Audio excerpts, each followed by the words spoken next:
நடிகர் விஜயை திருமணம் செய்து 2 குழந்தைகளுடன் 25 ஆண்டுகளுக்கும் மேலாக வாழ்ந்து வந்த சங்கீதா சோர்ணலிங்கம் தற்போது தனது திருமண வாழ்க்கையிலிருந்து விலக முடிவு செய்து விவாகரத்து மனு தாக்கல் செய்திருப்பது பெரும் அதிர்ச்சியை ஏற்படுத்தியுள்ளது.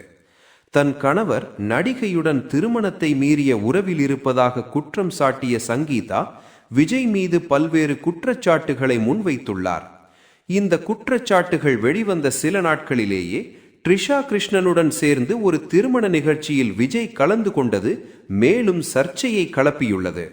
இந்த விவகாரம் தற்போது பெரும் பேசு பொருளாக மாறியுள்ள நிலையில் இந்த விவாகரத்து வழக்கு வரும் ஏப்ரல் 20 விசாரணைக்கு வரவுள்ளது.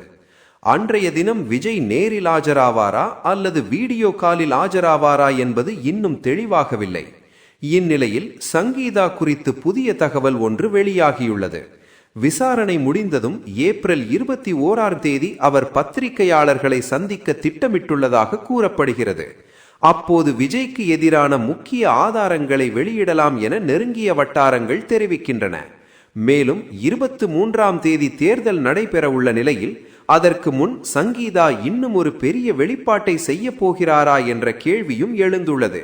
இதனால் அடுத்த சில நாட்கள் தமிழக அரசியல் மற்றும் சினிமா வட்டாரங்களில் பெரும் பரபரப்பை ஏற்படுத்தும் என்பது உறுதி.